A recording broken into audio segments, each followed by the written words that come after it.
Hey, I'm Natalie Potts, and this is the Natalie Potts podcast. If you want to talk about your business, your life, your health, and more, then you are in the right place. We do it all with humour, love, and inspiration to help you create a life you love. So, let's dive in. Rymel, thank you for joining me today. I'm delighted to have you on, as you are I call you my personal performance coach actually, but also business coach and everything. So somebody that I've built a real relationship and rapport with very early on, I'd say. So, it's been a pleasure to work with you, and I'm learning loads. I'm loving this relationship. Share with us all about yourself and what you do. Yeah, great. So my name is Rymel, and I'm predominantly a business coach, mentor, and investor.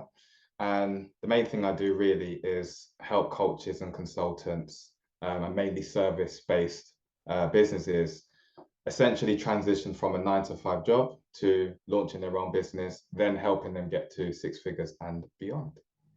Amazing. Thank you. Yeah, no, thank you for sharing that.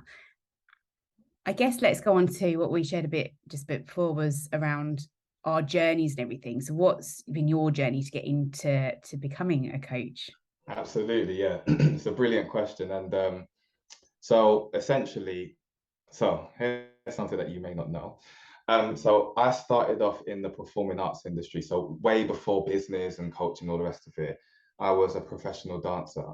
So throughout kind of my childhood and then my teenage years, so kind of from like the ages of 10, 11, I was performing on stages and doing that kind of thing as a dancer.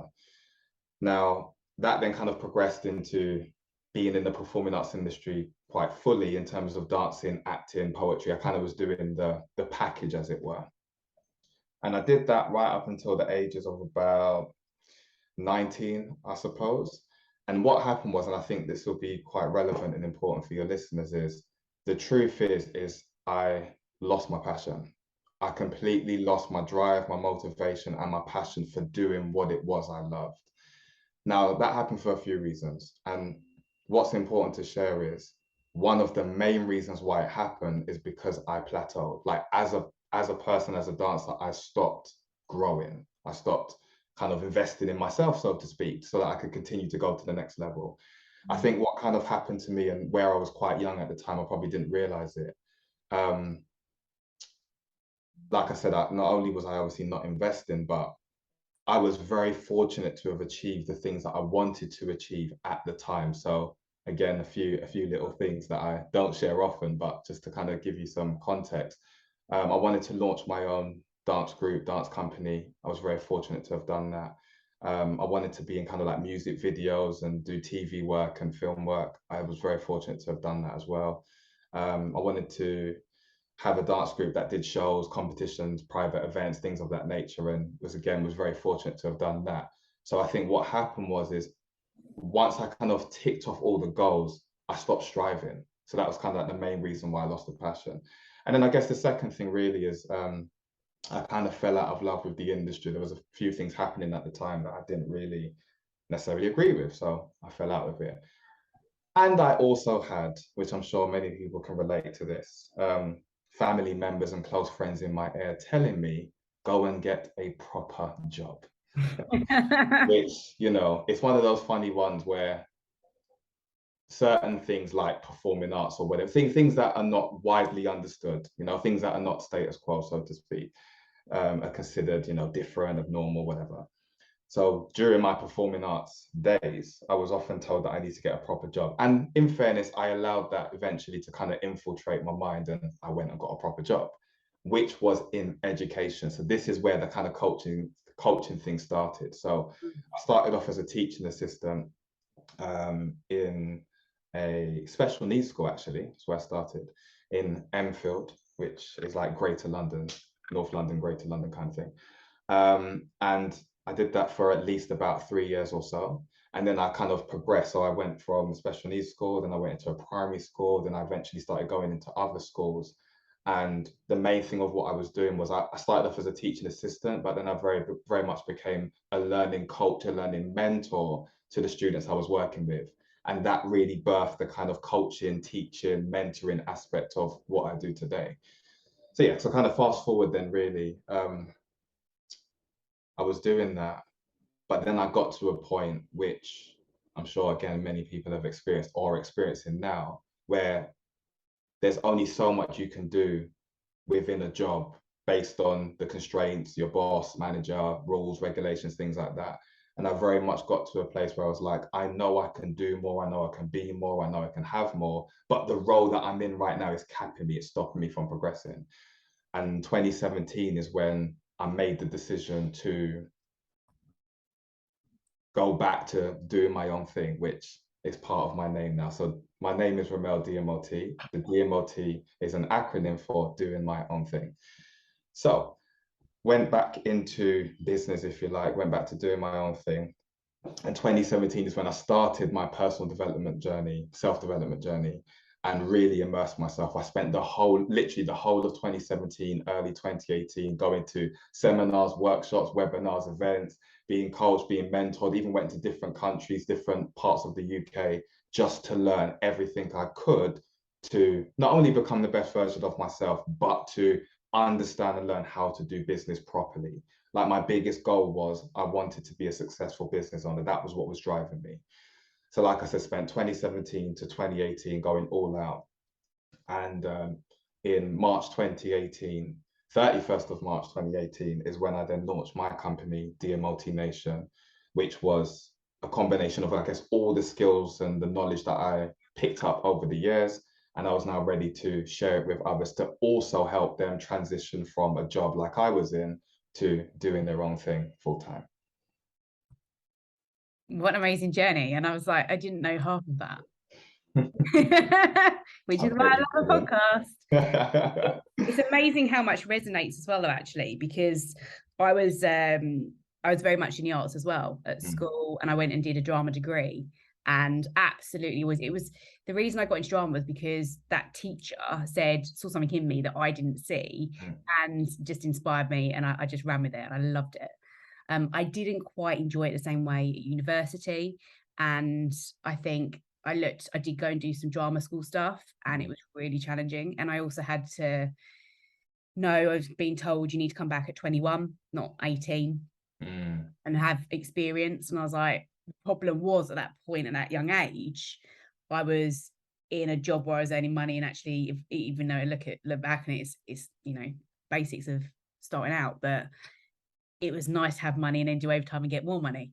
Sure. And that idea then of having to wait another 3 years doing work experience and not get paid, where I was actually in something where they were saying, here's a management job, we'll fast track you. I was like, right, I'm in. And actually, I absolutely loved working with people. And I didn't like the restrictions of thinking I've got to work Monday to Friday, 9 to 5 somewhere, where retail didn't. It was constant. It could be retail's 24/7. And I loved the fact that I would have so much variety. And I was 21 when I was the manager for the first time of people. Wow. So yeah, I was instantly in there. And then again, I just, I just accelerated really quickly through the business, which was brilliant for me at the time. And I think that there's a couple points where it resonates in terms of losing your passion. I think the part of the drama piece at that age was just natural progression, and looking at what was around at the time. I certainly felt that last year when I started qualifying as a coach in 2015, and then I worked full time in a job. Lockdown, retail wasn't the easiest industry to work in, and I just didn't do any coaching last year. And it got to a point where I was like, I don't enjoy what I'm doing, and I'm lying to myself thinking I do. I'm progressing to the next level of store manager, and I don't believe in any of the values of the business anymore. Right. I don't like how I'm being asked to lead a team or made to feel I need to lead a team. And it just, like you were giving everything. I was working all the hours under the sun I could. And I loved it from one aspect, but it wasn't what I used to know. And I think, like yourself, that I noticed I'm very, very confident in things. And I was ridiculously confident in retail, because after 19 years, there's not a lot I didn't know in what I did. For sure. And regionally and everything. So I had to constantly push myself to do things like wellbeing program, diversity and inclusion, lead mentoring circles for the females in the region, one-to-one mentoring, in order to keep my mind stimulated. Otherwise I'd just get bored running a store, because I knew it like that. I click my fingers and make stuff happen. And it was all about culture. So I think that I had to I should have probably left retail 2 years before that, and it was a real challenge to get my head in a place where it was, "This is it." Mm. And like you said, doing my own thing, I realized that I was doing my own thing in retail, but it wasn't supporting me anymore where Right. it used to, and I leveraged that and did well in the business. Saying it in the room wasn't doing me any favors, because people didn't like what, the truth as such, and Mm. that's sometimes what corporates is, Right. and it's challenging. So I did have to learn to be honest to myself, and it's scary. And then I guess our connection's been through then, like you said, I've always invested massively in personal development because I love it. I Mm. love growing myself and challenging myself. I love reading. And yeah, it was then EE came up, and it was like, right, I just knew I needed it. I was like, I pay attention to what I need. I don't jump Right. into everything. And although it's strange that Expert Empires was one of the only things I've invested in where I didn't watch them for over like a period of time. For like usually I'll watch them for 6 months and then I'll make the investment. So Right. I've got to know, like, and trust and everything. And I really sat there and I just knew something deep down that I had to start trusting myself more, Right. and running with the fact that, like you say, if you do your own thing, you're not always going to have all the answers, and just trusting it, Right. and taking a risk, because I looked at it that the risk was not taking a risk. Mm. Absolutely. That's powerful. So that's kind of then, led me in even more direction through to then joining different parts of Expert Empires and everything, and building relationships, and I love it. I guess what's interesting around you saying that doing my own thing is that I find probably a challenge myself is sometimes is knowing that, success can leave clues. Doing the right things as a coach and building a business, a Mm. successful business, like you said, as the goal. I'm constantly wanting to be as much as not everything's original, but the original, the unconventional, the tell me to do it that way, I'll do it the other way. And I find, but it's such a challenge in myself. It's like this little internal thing. I just want to numb it and go, we're going to do Cool. it this way. Yeah, yeah, yeah, I get What, it. how do you, because I think, like I shared earlier before we jumped on the podcast, is that I said you're like a little bit of a dark horse. So I just see these pockets of things you'll put out there on socials, but you're not massively visibly on socials like somebody. But that's what I love, because I think that, it's proving that you don't have to be all over socials. It's not Sure. about that to build a Mhm. successful business that's Sure. sustainable and has longevity. Mhm. What would you advise people that are struggling to let go on the reins of, I've got to be out there on socials all the time? Okay, yeah, I'm with you. Yeah, so again, and just to be honest for the podcast, and again to you, when I actually started out, I didn't have, as crazy as this might sound, I didn't have social media. Again, there was a period in my life where I intentionally took a break from it because it just wasn't for me at the time. Yeah. However, I soon realized, as I'm sure many of us have, that social media is a powerful tool to get your message out there, build rapport, give value, share your content, share your message. We know this. So when I started out, when I finally, I guess, swallowed the hard pill and said, right, I do need to, get my social medias up, so to speak. I started with Facebook first. Again, I just started with one, and it was just Facebook. Because at the time, the people who I was around, again, your product of your environment, that kind of thing, the people who I was around, who are around, were on Facebook. And I was seeing them use Facebook successfully. So I started Facebook. Then at another event that I went, um, there was a competition on Instagram, and I'll never forget actually. So I was attending as a client, and there was a competition on Instagram for the winner won something with the mentor, the coach, the business owner who was leading it. And I remember saying to one of the staff members, I was like, "Oh, I'd love to enter the competition, but I don't have Instagram." And their response to me was, "Then get an Instagram." And I was like, the thing is though, but the reason why I'm sharing that is because that in itself is a metaphor for the blocks and the challenges and the barriers that we put in front of ourselves, that Yeah. a great coach, a great mentor, a great advisor will not even see it as a challenge, a block, a hurdle in any way, shape, or form. So just putting that out there, that was really powerful, because we do sometimes create our own blocks, our own challenges, our own hurdles. Now, to go back to the question, in the beginning, I was active again on Facebook and Instagram. Eventually, I started on some other platforms as well, but I started with those. Now the point is, and I had to learn this the hard way. There's a difference between being out there all the time, everywhere, versus being very targeted, very having your message tailored to your audience. That those who get it, those who connect, do, and those who don't, and that's okay. Like that's the it's I think there's a saying out there that basically says if your marketing looks like it's for everybody, then it's equivalent to it being to nobody. And I was Mm. like, wow, that's powerful. And again, I learned that the hard way because I did have a bit of a everybody approach in the beginning, and I soon realized that that didn't work.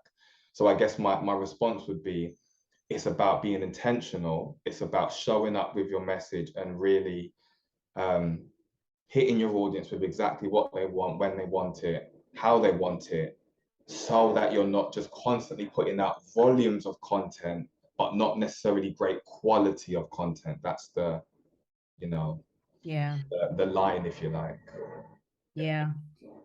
It's really interesting you mentioned there around something you would have done, you kind of learned the hard way. What would something else be that you learned the hard way that you would do differently now, or you would share with people they need to do differently? Okay, I'm so glad you asked me this question because it's something that, in fairness, I probably don't share enough and I probably should.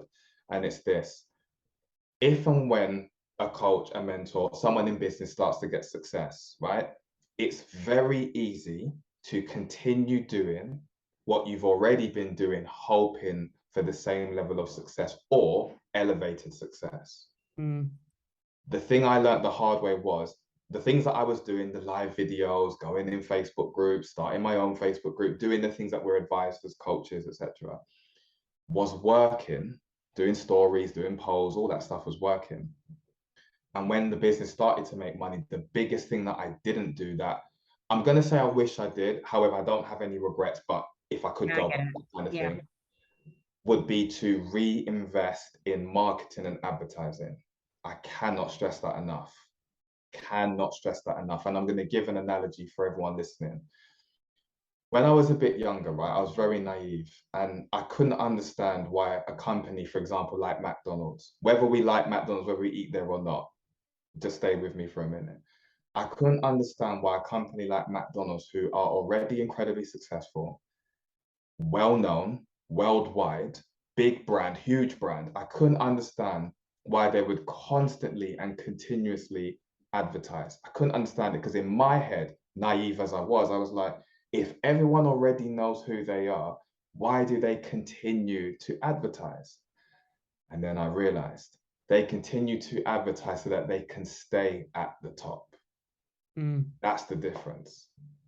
The successful companies, the great companies, the great business owners, CEOs, the leaders understand that constantly getting your message out there, constantly advertising is how you keep your company, your business, your products, your services in the forefront of your clients and customers and your audience. That's how you keep your stuff relevant and present in their mind. It's by constantly advertising. So yeah, so my answer would be in terms of like the biggest mistake I made or the thing I learned the hard way was not reinvesting in and again, when I say that, I mean like professional. So at the stage when I was probably ready for paid advertising, I didn't do it because again, one, I didn't understand it, so again, a bit of naivety, and two, I didn't Yeah. think I needed it, which again is a lesson that I learned the hard way. So there we Yeah. go. I guess if you haven't got mentors and coaches, which lots of people don't have, and I've got abundance of people around me at the minute, which I love, and I've deliberately created that.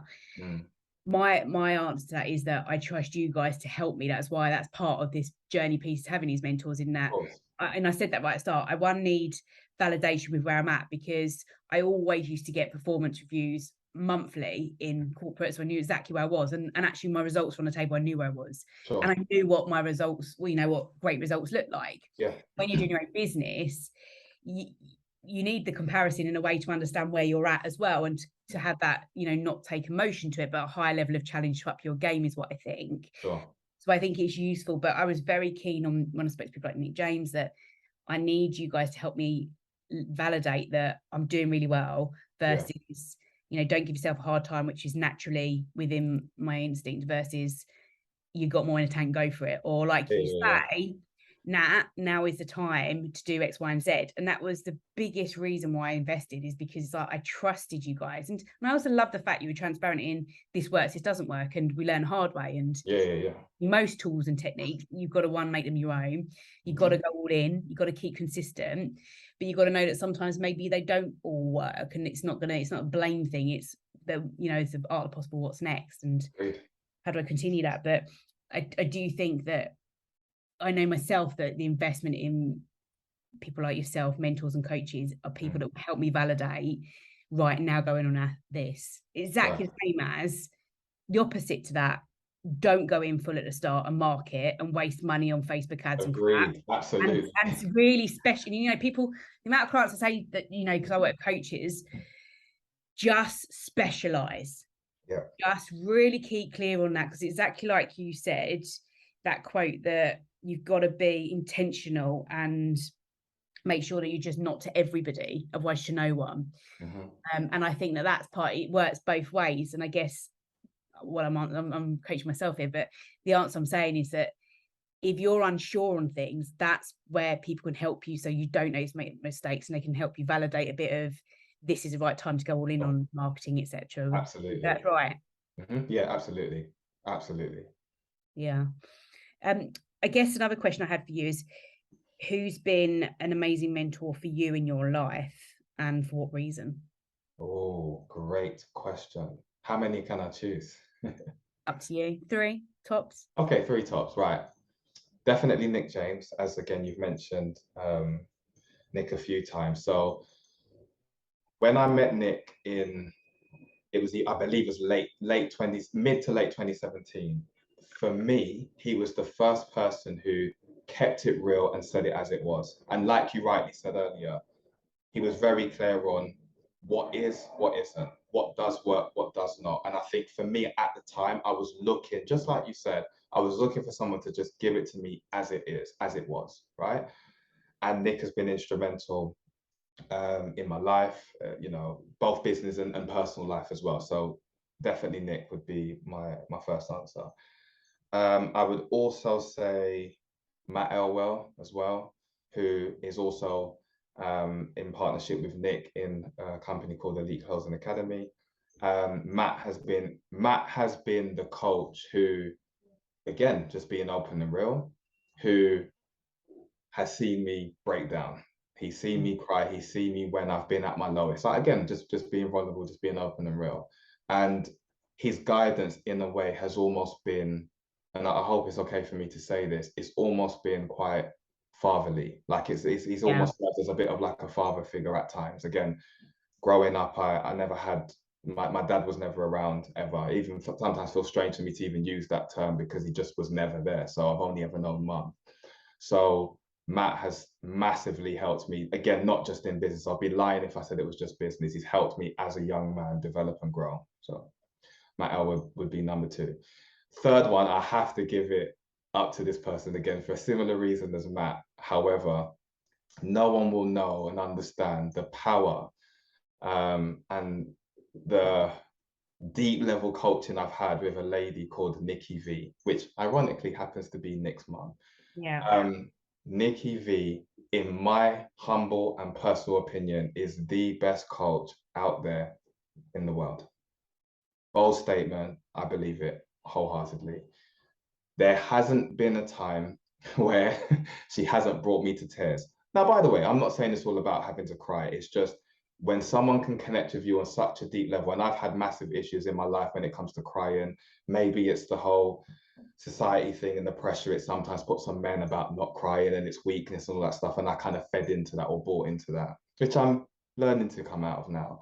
However, as a mentor, as a coach, she has literally, when I've been in a dark place, when I've been in that dark hole, when I felt like giving up, when I've in like the doom and gloom, when I'm seeing everything to be negative, she's hit me hard where it hurts, out of love, obviously, to help me change my mindset, help me change my focus, and help me see the bigger picture when I'm kind of caught up in the minutia, so to speak.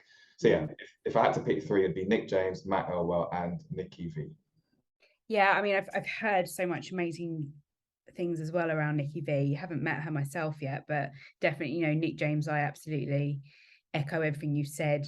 And what I loved about going to its Empires for the first time was just that it just ticked the boxes and was like, I need this right now. And Sure. that when I asked the questions, it was just direct and honest. And it was like, Yeah. and it was kind of a bit of, are we right for you as well? And it was like, okay, this is really serious. And the idea that I knew that the connections, I think one of that's been a huge part is connections as well. Sure. And as well, the part being that the different levels of mastermind, it makes me up my game. I love that when I'm around like-minded people like that. That, you know, I remember having a bit of a thing with a client a couple of months back of like I had to refund and stuff like that. And there was a moment when probably that afternoon was like complete overwhelm and oh my God. And there's other people like, yeah, do it. Brilliant. Good. Roll with that. Yeah. Keep Yeah. going. Yeah. Get more. And it's like, I Absolutely. need that around me. You need those people around you to be your fuel as well. Like you say, when you have those tough times Great. that have been there, done that, and you trust that, and you just, Yeah. there's that, you know, it's like the intuition kicks in with things like this, I think, very much. And Right. Matt Elwell's been like phenomenal. And I love the fact that I can always come to you with everything. And I do when I want to sense check, like, this is the rationale, this is what I'm thinking through. I'm making an informed decision my own, but I want to get your, you know, I value your opinions as well and your Sure. experience. It's that type of thing that help you make the right decisions at the right time for you. Right. It's really important. And take accountability for yourself. Not enough people in business own it. Agreed. They just want to kind of give off anything that doesn't go well. It's like, well, it's, you know, it's not work for me. It's more about you than them. And it's actually, this holds you accountable, but they're Correct. with you as well. Yeah. Absolutely. So one of the final questions is I always ask everybody to leave a question for the next guest. So I will do Okay. that in a moment, which I haven't prepped you for, but maybe that's intentional. So this one, I had a self-sabotage coach on a couple of days ago, actually. Right. So the question she asked is, what is the main sabotaging behavior you recognize in yourself right now? Wow. Yeah, bold, right? Beautiful question, though. No, So I'm going to pull you a little bit. You've said a couple of times, I don't share this enough. So am I going to hear that again now? ask the question again so I can give the most honest, deep Okay. felt answer. What is the main sabotaging behavior you Yeah. reckon Okay. yourself Yeah. right Yeah. now? Yeah. Yeah. Yeah. Okay. Good. By the way, salute to the coach that you had on before who asked this question. It's powerful. Right. So it even makes me emotional saying it, to be fair, but let's be open and real. It is that, and I don't want to sound like a broken record, but it is that, like, throughout my life, generally, again, before 2018 launch of DMLT Nation, before 2017, the start of my personal development, self-development journey, I've just, I don't know what it is, but I've just never really, I've just never really properly either A, if I can be super honest, it's probably a combination of A, not truly acknowledging my own levels of success as much as I probably should, without being big-headed or cocky. It's not about that, but probably just like that self-acknowledgement, which then leads on to point B, or the second point, which is then not sharing it enough. So it's definitely those two. Like, my biggest self-sabotaging behavior, I believe was the question, is not acknowledging and appreciating my wins and successes, and therefore not sharing it with those who may be inspired or impacted by it. Does that make sense? Yeah, for sure. Yeah. And I see that from working with you. And like I said, I see these little things and it's like, oh, and it's like you want to know more as well. And then I know just genuinely how I think I shared it with you a couple of weeks back that we've only worked together since May. I believe so, yeah. And how we've, you know, and I truly feel we've built a great connection. And what's interesting, I noted last month, was you're the only coach I've not picked to work with. So again, I'm the only coach that what? I haven't picked to work with you. Oh, okay, I see. We were given in the program as such. Sure. What I mean is, you know, being a coach, I'm very big on making sure I've got a relationship and a rapport. Like I said, I like to follow people for months. Yeah. Really know, like, trust them, and then I'm like, yeah, and I'll invest like full in. Sure. But it's almost that they've got to be a bit invest. They've got to know me and my potential and invest in me too. Of course. But there's definitely and I've said that back to the guys that it's been part that I instantly built that rapport with you, and it's been great in that I trust you. You are honest and vulnerable. You also don't tell me what to do, which I absolutely love. It's look, I'm not telling you, and I'm like, no, tell me. You might say there things, but I'll still make my own decision, hopefully, with that as well. And I'll think, okay, let's just really, or take some time out to reflect on things. Right. But no, I've really valued that, and I think it's incredible that that says a lot in yourself, in how you build relationships, people, the trust you create, the safety you create as well. Because like you shared there, like we share things that are genuinely, there are beliefs or there are limiting beliefs from like childhood and everything, and the reasons why we do things now. So it's incredibly, it's a massive part of the journey. Like you said, that part of Matt, there's times when it's shit. And it's tough, and and you don't have the people. And this was another thing with going to my own business, that who do you go to and soundboard with and get that kind of, it's been a crap day when you're on your own. You don't. You don't, exactly. It's been amazing to connect with you in this way. And yeah, you've still got another 9 months of me. So look, it's been absolutely amazing. I really, really value your time, and I'm so grateful. Where can people connect with you? Oh, great question. So, and by the way, thank you for having me on the podcast. It's been an absolute pleasure. Yeah, I've loved it. I loved it, genuinely. So to answer your question, social media, so Facebook, Instagram are the main two that I use at the moment. And in terms of how to connect with me, it's just literally my name, Rymel Dymot, Rymel Dymot. And that's it. Doing my own thing. Absolutely. Oh, I didn't ask. What's the question you would leave? Okay, good. Yeah. Tough question to follow up from the incredible question from your previous guest. Right. The question I would leave is this.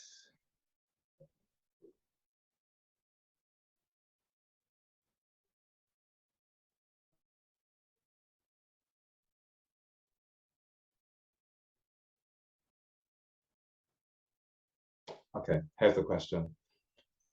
What is the number one thing that you are incredible at? What is the number one thing that you are incredible at that you must share more with the world? Is that a question for our listeners or for you? Both. that's where it came from me. So yeah, both. Love it. Absolutely love it. Thank you so much. Thank you. It's been a pleasure. Thank you so much for listening. I hope you enjoyed today's episode. If you felt inspired, please make sure you share this with a friend and subscribe to the podcast so you never miss an episode. I really love hearing feedback from you. So if you have a question, topic, or want to hear from someone you love on this show, then head to my website, Natalie Potts Coaching, and let me know. Until next time, have an amazing week and know that you have value to offer this world.